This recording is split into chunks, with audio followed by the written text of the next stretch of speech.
حميدو جبت قفل لو لا؟ لا. انت صدق تحكي؟ امشي روح جيب قفل. يلا ماشي.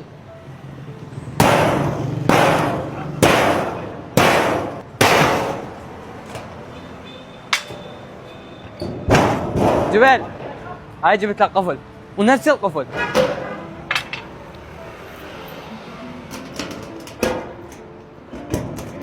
يلا حميدو.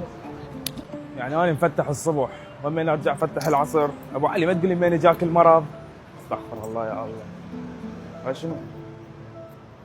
حلو بدين القفل. السلام عليكم.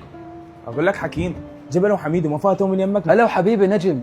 لا ما فاتوا من يمي، بس ليش بدك تسأل؟ لا ماكو شيء، بس راح اخليك شاهد. اقول لك نجم صب لي واحد شاي عندي موضوع وياك. تفارقني انت الاخ بعدني ما مخدر. لكن انت لو بس تعرف ابوك شو مسوي.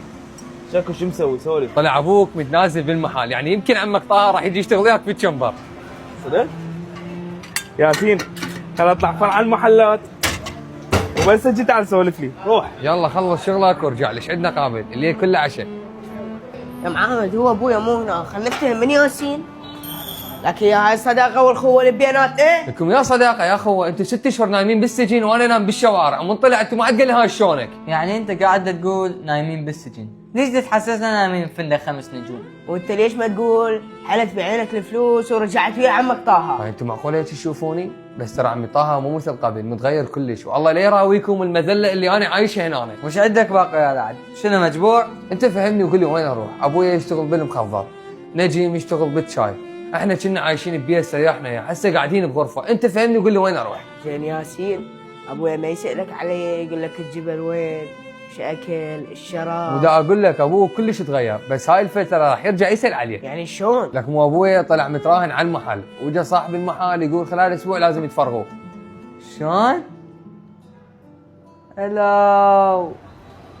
يابا الحمد ربكم ابو علي مريض باكر باكر. نفتهم شنو باكر؟ شنو ابو علي مريض؟ شنو عبالكم غشيماني؟ الشاي والعطار وهسه القفل.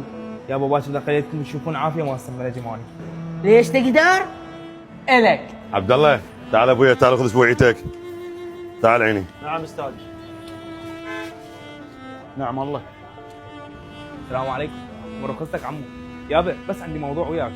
اي جيتك. اقول لك يابا انت المن متنازل بالمحل؟ ما اعرف. يابا لا تضل تسوي ذني سوالفك، ترى انت كل شيء ما بيك.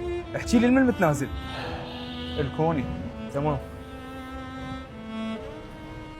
السلام عليكم. منو كوني؟ حياتك كونية.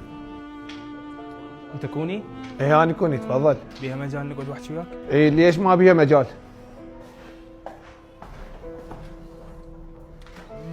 راح اختصرها لك من الاخير. انا بن عبد الله ابو تليفونات. جايك بطلب وبخدمه، شو تريد تحتبر اعتبرها. ايه امرني. المحل مال التليفونات اريده. وصل ايدك اليمنى، شو تريد انا وياك؟ انا اتخذت القرار بعد، وهي هاي فلوس الحرام، لذلك انا شقيت طريقي بعيد عن ابويا وعن اخويا.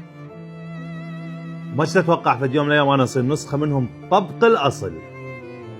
انا مو ذاك طه. مع الاسف جهالي طشره وكل واحد صار بمكان. والله يا عم طه احنا كنا نقول عليك الحليم، بس هسه ما ادري ايش بيك، تغيرت كلش. اي والله يابا تغيرت، بس ان شاء الله راح ابدي بدايه جديده ومختلفه من الصفر. ما فهمت، عادي توضح لي؟ ما يحتاج اوضح لك كل شيء، انت راح تشوفه بعينك، بس خليها ببالك كل شيء املكه راح اتصدق. السلام عليكم. انا بعد ما راح اجي على اتفاقنا، مو نجم هو راح يجي يستلم. انت تؤمر عمي نجم، من هسه تقدر تستلم مني. تعال تفضل.